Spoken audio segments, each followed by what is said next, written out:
आज का हमारा टॉपिक है क्रिस्टालर का केंद्रीय स्थल सिद्धांत। जो केंद्रीय स्थल सिद्धांत है उन्हें प्रादेशिक नियोजन के अंतर्गत प्रादेशिक नियोजन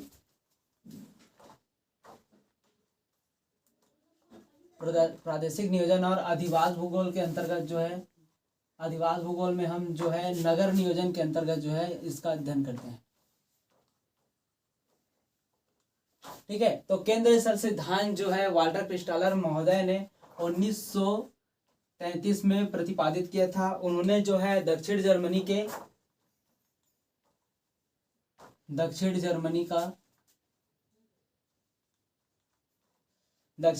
का जो है बहुत समय तक अध्ययन किया और अध्ययन के स्वरूप उन्होंने जो है बताया कि जो है कोई भी अगर कोई केंद्र स्थल है या फिर जो अधिवासों का जो वितरण होता है, अधिवासों का वितरण या फिर जो है केंद्रीयता होता है, कोई भी स्थान की या फिर जो सहायक क्षेत्र है वहां की जो केंद्रीयता होती है वे एक निश्चित संबंध पे, ठीक है, वो क्या होता है एक निश्चित संबंध के आधार पे क्या करते हैं, अन्य जो सहायक क्षेत्र होती है उनपे सेवाएं लेते हैं और सेवाएं को जो है प्रदान भी करता है। तो वाल्टर क्रिस्टालर जो महोदय है उन्होंने दक्षिण जर्मनी का जो अध्ययन के दौरान जो है बहुत सारे ऐसे तथ्यों का खोज किया जिनके द्वारा जो है तो हम जो बता सकते हैं कि जो दक्षिण जर्मनी का जो इलाका है वहां पर जो केंद्रीय स्थलों की जो है एक बसावट होती है, नगरों की विभिन्न प्रकार की जो नगरों की बसावट होती है वो कैसे होती है। तो उन्होंने जो है अधिवास के जो वितरण होती है, उनके आकार होती है, वहाँ की जो जनसंख्याएं होती है, उनमें जो मूलभूत जो भी जो संबंध होती हैं, जो छोटी बड़ी और जो ऐसे भी जो कारक होते हैं बहुत सारे, जिसमें जो है एक क्षेत्र से दूसरे क्षेत्र में क्या होती हैं आवश्यकताएं होती हैं और एक दूसरे को जोड़ता है, जिसमें जो है परिवहन है या फिर जो है वस्तुओं की सेवाएं होती हैं। और इनमें साथ साथ क्या होती हैं, ऐसे भी कई ऐसे बड़े क्षेत्र होते हैं जिनका जो विस्तार, जिनका जो सेवाओं का जो विस्तार होता है बहुत अधिक मात्रा में होता है, जैसे कि हम लोग जो ले सकते हैं महानगर हैं। और उनके साथ साथ हम लोग ऐसे भी कोई क्षेत्र ले सकते हैं जैसे कि ग्रामीण एरिया, जिसमें बाजार ग्राम जो प्रमुख होता है उसके अंदर क्या होता है एक छोटा क्षेत्र होता है जिसमें अन्य जो सहायक क्षेत्र होती हैं वो बाजार ग्राम के रूप में या फिर कुछ छोटे छोटे ऐसे भी क्षेत्र होते हैं जो सेवक केंद्र, उसके अंतर्गत क्या करते हैं हम लोग अध्ययन करते हैं। तो इन्हीं के आधार पर जो है वाल्टर क्रिस्टालर महोदय ने जो अपना थ्योरी दिया उसे हम लोग क्या जानते हैं, केंद्रीय स्थल का सिद्धांत, केंद्रीय स्थल सिद्धांत, इसी को बोलते हैं सेंटर प्लेस ऑफ थ्योरी। तो वाल्टर क्रिस्टालर महोदय ने बताया कि वाल्टर क्रिस्टालर, ठीक है, तो वाल्टर क्रिस्टालर महोदय ने बताया जो नगर होती हैं, जैसे कि एक क्या है एक नगर है, ठीक है, तो नगर में क्या होती है, नगर में एक विशिष्ट उच्च क्या होती है, उच्च सेवाएं जो है प्रदान की जाती हैं। और यही क्या करती है जो अब केंद्रीय और अभी केंद्रीय सेवाएं होती हैं, अब केंद्रीय अर्थात अब केंद्रीय सेवा वे सेवाएं होती हैं जो क्या होती हैं, जो केंद्रीय स्थल होता है हमारा जो सेंटर प्लेस जो होता है वहां से क्या करते हैं जो अन्य जो उनके सहायक क्षेत्र होते हैं, ठीक है, जो क्या होता है अन्य जो विभिन्न प्रकार के जो सेवाएं होती हैं उसे लगातार जो अपने सहायक क्षेत्रों में भेजती हैं। और इसी में क्या होता है कि अभी केंद्रीय होती शक्तियां होती हैं, अभी केंद्रीय सेवा वे होती हैं जो क्या करते हैं जो आसपास के जितने भी सहायक क्षेत्र होते हैं वहां से जो दैनिक जो आवश्यकताएं होती हैं, जहां नगरों में जैसे कि ले सकते हैं हम लोग खाद्यान्न हो सकते हैं, दूध हो सकता है और ऐसे कच्चे माल जो उद्योग के लिए क्या होती हैं आवश्यक होती हैं, उन सभी का वहां से क्या होते हैं जो ग्रामीण एरिया से क्या होती हैं सेवाएं को नगरों में क्या है वापस जो है प्रदान की जाती हैं। तो हम लोग जो वाल्टर क्रिस्टालर का जो हमारा सिद्धांत है केंद्रीय स्थल सिद्धांत, उनकी कुछ मान्यताएं दी गई हैं उस पर अपना प्रकाश डाला।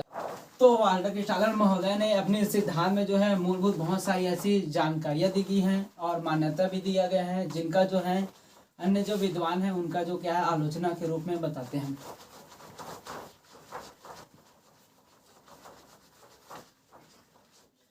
तो वाल्टर क्रिस्टालर महोदय का सबसे महत्वपूर्ण जो मान्यताएं हैं, पहला, ठीक है, तो पहला मान्यता उन्होंने बताया कि जहां के भी जो सेंटर होती है हमारी जो सहायक क्षेत्रों के बीच में जो एक सेंटर होता है उनके लिए क्या चाहिए, हमें एक समतल भूभाग चाहिए, समतल भूभाग। और वहाँ क्या होना चाहिए, समतल भूभाग के साथ साथ वहाँ की क्या होना चाहिए, जो सामाजिक स्थिति होती है, सामाजिक स्थितियां, सामाजिक स्थितियां, सामाजिक स्थिति, और साथ साथ वहाँ के जो दैनिक जो आय की जो साधन होती हैं, साथ ही साथ वहाँ की आर्थिक राजनीतिक जितने भी दशाएं होती हैं वो एक समरूप स्थिति में होना चाहिए।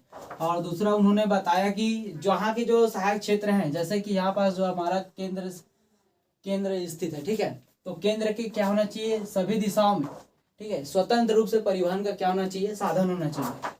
तो यहाँ पर क्या होना है, स्वतंत्र परिवहन साधन, परिवहन साधन। और जो परिवहन की जो सेवाएं होती हैं वो जितने दूर तय करेगी उनके अनुपात ही क्या होना चाहिए, उनकी व्यय होना चाहिए, व्यय मांग होना चाहिए। और तीसरे उन्होंने बताया कि जो वस्तु की सेवाएं होती हैं, वस्तु की सेवा, वस्तु की सेवा और वस्तुपरास, वस्तुपरास परिवहन व्यय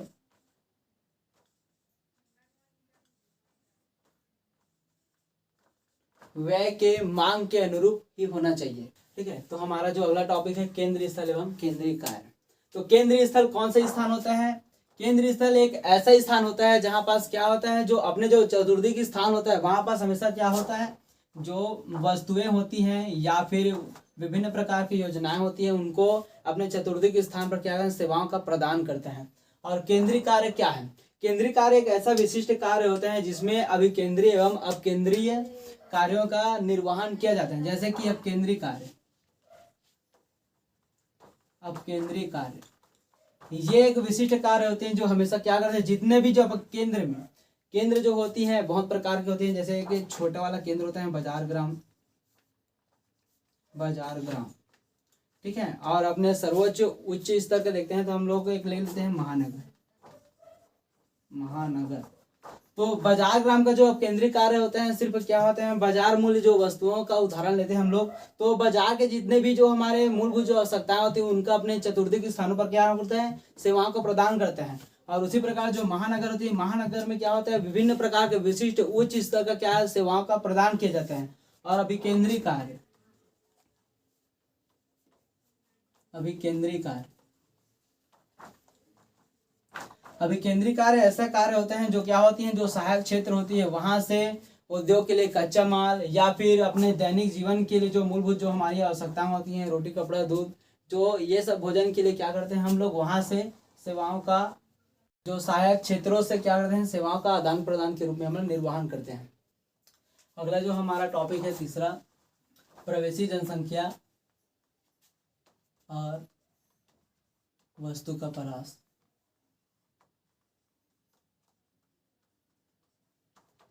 तो प्रवेशी जनसंख्या एक ऐसा जनसंख्या होती है जो क्या होती है, जहां पास जैसे केंद्र है, तो केंद्र पर जैसे कि यहाँ पास जो इनकी जो है कैपेसिटी कितना होता है, लगभग 500 है, एक छोटा सा केंद्र है, ठीक है। तो वहां पास क्या है कि उसका कैपेसिटी जनसंख्याओं का पालन पोषण के लिए सिर्फ 500 है। तो जनसंख्या वहां पास ऐसे होना चाहिए या फिर केंद्र स्थल वहां पास ऐसे निर्माण करना चाहिए जो अपने जो 500 जैसे टारगेट है उसका, तो उनका पूर्ण रूप से क्या कर सके, वो निर्वहन कर सके। उनके जो सेवाएं होती हैं उन्हें सुचारू रूप से अच्छे ढंग से उनकी जो मूलभूत आवश्यकताएं होती है उनका पूर्ति कर सके। और वस्तु का परास, वस्तु का परास मतलब ऐसे न्यूनतम दूरी से है जिनके जो है, जैसे जनसंख्या है, जनसंख्या, तो जनसंख्या क्या करता है, हमेशा कोई भी वस्तु को लेने के लिए या फिर चाहे बाजार हो या फिर सेवा केंद्र हो, उनका जो मानसिकता क्या होती है, जितना जल्दी हो सके पास ही पास, जितना जल्दी हो सके क्या, पास ही पास में वस्तुओं का हम लोग जल्दी से लाभ उठा सके, ठीक है, ज्यादा दूर तय करना ना पड़े। तो प्रवेशी जनसंख्या मतलब होता है एक ऐसा जनसंख्या जो निश्चित हो और उनका जो केंद्र स्थल है वह उनका लालन पालन पोषण अच्छे ढंग से कर सके। और वस्तु का परास करते हैं ऐसे कि जितना नजदीकी हो। और कई ऐसी सेवाएं होती है जिनका जो उच्च स्तर पर होती है, उनके जो कई व्यक्ति ऐसे होते हैं कि अधिक दूरी तय करने के लिए क्या होते हैं, हमेशा तैयार रहता है। तो हमारा अगला जो टॉपिक है, चौथा टॉपिक, सहायक क्षेत्र की आकृति, सहायक क्षेत्र की आकृति। तो क्रिस्टालर महोदय ने बताया कि जो केंद्र होती है, केंद्र का जो सेवाएं प्रदान करने की जो एक गति होती है वो हमेशा क्या होती है कि वृत्ताकार हुई होती है। वे जो सामान्य रूप से पर्टिकुलर एक ही स्थान पर नहीं होता, उनका जो सेवाएं प्रदान करने का जो उद्देश्य होता है एक ही स्थान पर नहीं होता, वे क्या होता है अपने चारों ओर ही क्या एक निश्चित प्रवाह की गति के अनुसार ही क्या करे, अपना विस्तार करे। तो हमेशा क्या करते हैं, वृत्ताकार रूप में ही सेवाओं का प्रदान करते हैं। तो सहायक क्षेत्र की आकृति के लिए उन्होंने बहुत ट्राई किया, बहुत कोशिश किया, ठीक है। तो कोशिश के दौरान उन्होंने पहले ऐसा वृत्त बनाया, वृत्ताकार जो क्षेत्र का निर्माण किया जिनमें क्या हो, एक अच्छे ढंग से सेवाओं का प्रदान हो। तो सहायक क्षेत्र की आकृति के अंतर्गत जो है पहला जो क्रिस्टालर महोदय ने बताया कि एक वृत्ताकार इस प्रकार का जो क्या किया गया है कि सहायक क्षेत्र की आकृतियां बनाई गई। उसमें देखा गया कि क्या हुआ कि इसमें जो अधिकतर जो क्षेत्र हैं, बहुत सारे ऐसे क्षेत्र जो है सहायक क्षेत्रों में, तो बहुत सारा स्थान में जो सेवाओं का प्रदान जो है रुक रहा था इसमें। तो इसका जो टारगेट उन्होंने क्या किया, विफल माना। और साथ ही दूसरा जब दूसरे प्रकार से और निर्माण किया वृत्त का, तो वृत्ताकार रूप में प्रतिरूप में, तो उन्होंने देखा कि क्या हुआ जब पास पास करे अधिकतर, तो जो है दो अलग अलग जो सेवा केंद्र हैं, तो उनका जो वहां पर संक्रमण अवस्था के रूप में क्या दिखाई दिया, जिनके कारण क्या है, या तो यहाँ की जो सेवाएं होती थी यहाँ ठीक प्रकार से चल पाता था, और ना कि इस प्रकार यहाँ की जो सेवाएं होती थी वे इस क्षेत्र में क्या भली प्रकार से क्या पूर्ण रूप से विकसित नहीं हो पाता था। तो उन्होंने ये दोनों को क्या किया है कि विफल के रूप में माना। लेकिन उन्होंने साथ ही क्या किया गया, एक षटकोणी वृत्ताकार आरेख का जो उन्होंने निर्माण किया। ये जो क्या है वृत्त के क्या होती थी, ये नजदीकी होती थी, ठीक है। तो नजदीकी के कारण उन्होंने षटकोणी आकार का बनाया, जिसमें क्या है जो यहाँ पास जो भी समस्याएं हो रही थी, एक तो जो क्षेत्र छूट रहा था और एक ऐसा क्षेत्र बन गया था जिसमें जो दोनों के संक्रमण अवस्था गांव का जो है रूप दिखाई दे रहा था। तो वही पर जो षटकोणी आकार एक ऐसा क्षेत्र था जिसमें किसी भी प्रकार की जो सेवाएं उसमें कोई प्रकार की बाधा उत्पन्न नहीं हो पा रही थी। तो इसके लिए षटकोणी आकार की आकृति के लिए महत्वपूर्ण योजना माना। तो पांचवा जो हमारा टॉपिक है केंद्रीय स्थल एवं केंद्रों का पदानुक्रम। तो क्रिस्टालर महोदय ने जो है केंद्रीय स्थल का नाम दिया है, उसके साथ ही साथ उनके जो केंद्रों की जो है दूरी, केंद्र की जनसंख्या और सहायक क्षेत्र का जो वर्ग क्षेत्र किलोमीटर जो है, उसके बाद जो है जनसंख्या। तो उन्होंने पहला जो बताया है बाजार ग्राम। तो बाजार ग्राम जो होता है, एक बाजार ग्राम से दूसरे बाजार ग्राम की जो केंद्रों की जो दूरी होगी कितनी होगी, 7 किलोमीटर। और जो है केंद्र की वहां की जो जनसंख्या होगी कितनी, 800 जनसंख्या होगी वही पास। और जो सहायक क्षेत्रफल की जो वर्ग किलोमीटर हो कितना होगा, 45 होगा। और जनसंख्या जो कितनी होगी वहां के सहायक क्षेत्र और केंद्र की जो संख्या होगी कितना होगा, 2700। और जो नगरी नगर है, जो एक नगरी नगर से जो दूसरा नगरी नगर है वहां के जो केंद्र की जो बीच की दूरी होगी कितना होगा, 12 किलोमीटर। और जो वहां केंद्र की जो जनसंख्या होगी कितनी होगी, 1500। और जो सहायक क्षेत्रफल का जो वर्ग किलोमीटर होगा कितना होगा, 135। और जो जनसंख्या होगी वहां की 8100। और तीसरा जो हमारा है काउंटी नगर। तो एक काउंटी नगर से जो है दूसरा काउंटी नगर की जो दूरी होगी कितना, 21 किलोमीटर। और जो केंद्र की जो जनसंख्या होगी कितना, 3500 होगी। और जो सहायक क्षेत्रफल का जो है 400 वर्ग किलोमीटर होगा। और वहां की जो जनसंख्या होगी कितनी होगी, 24,000 होगा। और हमारा जो अगला है अपना जनपद नगर। तो जनपद नगर में एक जनपद नगर और दूसरे जनपद नगर के जो बीच की दूरी होगी कितना होगा, 36 किलोमीटर। और वही पास जो वहां की जो जनसंख्या होगी कितना होगा, 9000। और जो सहायक क्षेत्रफल का जो क्षेत्रफल होगा कितना होगा, 1200 वर्ग किलोमीटर होगा। वही पास जो जनसंख्याएं कितनी होगी हमारा, 75,000 होगा। और जो हमारा नेक्स्ट है अगर लघु राज्य राजधानी, उसका जो है एक केंद्रों से दूसरे केंद्रों की दूरी कितनी होगी, 62 किलोमीटर। वही पास जो केंद्र की जो जनसंख्या होगी कितना होगा, 27,000। वही पास जो हमारा जो सहायक क्षेत्रफल का जो क्षेत्रफल होगा कितना होगा, 3600 वर्ग किलोमीटर। और उसके बाद जो हमारा जो है जनसंख्या वहां पास कितना होगा, 2,25,000। और उसके बाद जो है हमारा प्रांतीय प्रधान नगर। तो प्रांतीय प्रधान नगर में जो है एक प्रांतीय प्रधान नगर से दूसरे प्रांतीय प्रधान नगर की जो दूरी होगी कितनी होगी, 108 किलोमीटर। और वही पास जो वहां की जो केंद्र की जो जनसंख्या होगी कितना होगा, 90,000, ठीक है। और उसके बाद जो सहायक क्षेत्र का वर्ग किलोमीटर जो क्षेत्रफल होगा कितना होगा, 10,800 होगा। वही पास जो जनसंख्या कितनी होगी, 6,75,000 जो जनसंख्या वहां निवास करेगी। और उसी प्रकार जो है प्रादेशिक राजधानी नगर जो है उसमें दो केंद्रों की मध्य की दूरी कितनी होगी वहां पास, 180 किलोमीटर। और वहां पास जो जनसंख्या कितनी होगी, 3 लाख। और उसके बाद सहायक क्षेत्रफल की जो आकृति होगी कितना होगा, 1400 वर्ग किलोमीटर, और उसके पास जो है जनसंख्याएं कितनी होगी हमारा 20,25,000। ठीक है, तो ये हुआ हमारा केंद्र स्थलों का पदानुक्रम जो क्रिस्टालर महोदय ने इस प्रकार अपना जो दक्षिण जर्मनी है, ठीक है, दक्षिण जर्मनी में इस प्रकार का जो केंद्रीय स्थल का पदानुक्रम देखा जाए। तो अगला हमारा जो टॉपिक है केंद्रीयता की माप। तो क्रिस्टालर महोदय ने जो है विभिन्न तरीके से केंद्रीयता के माप के लिए उन्होंने प्रयास किया। तो उन्होंने क्या किया, तो बाजार सिद्धांत का लिया, बाजार सिद्धांत के जो है सहायता लिया, उसमें भी अच्छी ठीक प्रकार से उन्होंने अच्छा नहीं समझा। उसके बाद जो है यातायात परिवहन के लिए लिया, यातायात परिवहन सुविधा को लिया। उसके बाद प्रशासनिक सेवा। तो इन्होंने क्या है केंद्रीयता के माप के लिए बाजार सिद्धांत, उसके बाद यातायात और प्रशासनिक सेवाओं का जो है सहारा लिया। तो उन्होंने देखा कि इसमें जो है मूलभूत जो एक संबंध पाई जाती है एक नगर से दूसरे नगर में, या फिर सहायक क्षेत्रों के प्रति जो केंद्रों में जो एक बोले जाए तो केंद्रों में जो एक विशेष प्रकार की जो सेवाएं होती है जिसमें उनका संबंध होता है, उन्होंने उनके लिए क्या किया, टेलीफोन की सहायता लिया। ठीक है, टेलीफोन का सहायता लिया। तो उन्होंने टेलीफोन के सहायता के आधार पर क्या किया, एक सूत्र प्रतिपादित किया जिसने उन्होंने केंद्र स्थल की केंद्रीयता के लिए जो है ZJ इक्वल TZ माइनस उसके बाद EZ, फिर जो है TG अनुपात जो है, उसके बाद EG का प्रयोग किया। ठीक है, तो जहां पर जो TZ है तो उसमें जो उसका जो उदाहरण बताया उन्होंने क्या लिया, जो केंद्र स्थल है और टेलीफोन की संख्या उसको बताया, और EZ में जो है केंद्र स्थल और केंद्र की जनसंख्या को लिया। उसके बाद जो है TG में जो है सहायक जो क्षेत्र होते हैं वहां पर जो टेलीफोन होता है उनका संख्याओं को लिया, और साथ ही उसने क्या किया, उसमें जो EG है यहाँ पास जो हमारा EG है वहां उसको क्या बोला उन्होंने, सहायक क्षेत्र की कुल जनसंख्या। हमारा जो अगला है पदानुक्रम निर्धारण का सिद्धांत। तो पदानुक्रम निर्धारण सिद्धांत के आधार पर जो क्रिस्टालर महोदय ने 3 सिद्धांत को प्रतिपादित किया है। पहला जो बाजार सिद्धांत, दूसरा है यातायात सिद्धांत, तीसरा क्या है प्रशासनिक सेवा सिद्धांत। तो बाजार सिद्धांत के लिए उन्होंने क्या किया, जो पदानुक्रम निर्धारण करने के लिए जो सबसे पहले उन्होंने निर्धारण किया के मूल्य। ठीक है, के मूल्य का निर्धारण किया। तो के मूल्य क्या होता है, के मूल्य क्या होता है, कोई सहायक क्षेत्र है तो कोई ऐसा क्षेत्र जिसमें जो क्या है अपना जो संपूर्ण जो है शक्ति को किसके एक केंद्र पर क्या करता है उसमें निछावर कर देता है। ठीक है, तो के मूल्य मतलब होता है कि केंद्र स्थल या फिर केंद्रीयता होता है। तो बाजार सिद्धांत के लिए उन्होंने क्या दिया, K3 दिया।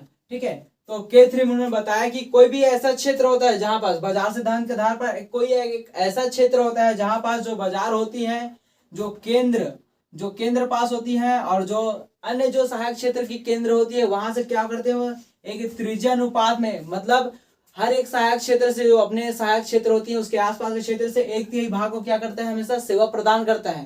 ठीक है, तो इनके आधार पर हम लोग देखें कि इस डायग्राम में जो है जो अन्य जो सहायक क्षेत्र है और जो एक महत्वपूर्ण जो अपना केंद्र है, तो केंद्र को हम लोग क्या मानते हैं, एक मानते हैं, और अन्य का जो 1/3 भाग को जो है लगातार क्या सेवा प्रदान करता है। तो इनके आधार पर हम लोग कह सकते हैं कि बाजार सिद्धांत में जो है एक केंद्र जो होता है अपने अपने सहायक क्षेत्र के 1/3 भाग को क्या करता है प्रभावित करता है। तो इसके अकॉर्डिंग हम लोग अगर अनुपात निकाले तो क्या होगा, इसमें जो है 1/3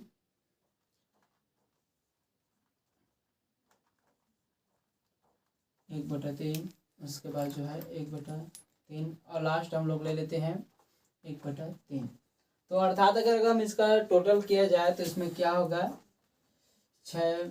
ठीक है, तो 3 में 6 तो 2। अब एक जो हमारे जो खुद एक क्या होती है सहायक क्षेत्र होती है। ठीक है, तो इनके अकॉर्डिंग अगर देखा जाए तो हमारा जो बाजार सिद्धांत होगा उसका जो मूल्य होगा कितना होगा K3।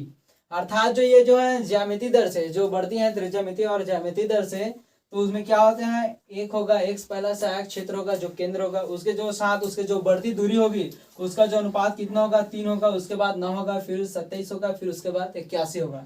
ठीक है, तो इसके बाद हमारा जो अगला है यातायात सिद्धांत।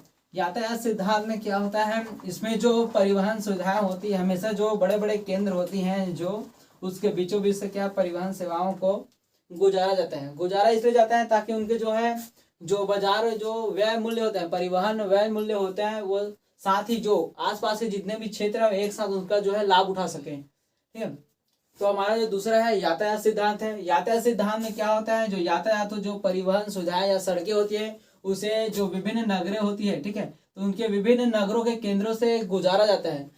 गुजारे जाने पर क्या होता है कि जो एक क्षेत्र होता है दो हिस्सों में जो है बढ़ जाता है। बढ़ने के बाद जो यहाँ पास जो निवास कर रहे हैं, यहाँ के जितने भी जनसंख्या निवास कर रहे हैं, फिर यहाँ के बीच क्या है जितने भी लोग जो है निवास करते हैं, जो पूरे इसी प्रकार जो सहायक क्षेत्र है वही पास, तो दोनों के जो जनसंख्या होती है एक ही प्रकार की सेवाओं का लाभ उठाते हैं।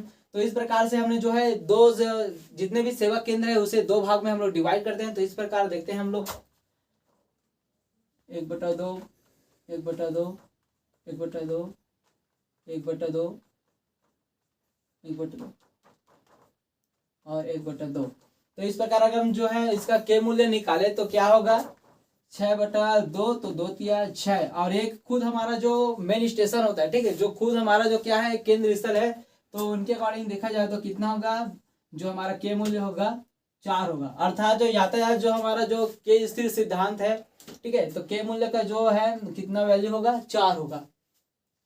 तो इनके अकॉर्डिंग अगर देखा जाए तो के मूल्य 4 के बाद तो पदानुक्रम निर्धारण जो कैसा होगा, तो हमारा पहला क्या होगा एक केंद्र स्थल होगा, और साथ ही साथ उसकी जो बढ़ती दूरी जाएगी तो क्या होगा 4 होगा, फिर उसके बाद 16, फिर 24, उसके बाद 256। इस प्रकार की क्या होगी ज्यामितीय दर से लगातार लगातार लगातार जो क्या होगी जो सेवा केंद्रों की स्थलों की दूरी जो है लगातार लगातार बढ़ती जाएगी। अब इसी के आधार पर जो प्रशासनिक सेवा सिद्धांत देखते हैं, तो हम लोग क्या करते हैं इसी में बना लेते हैं।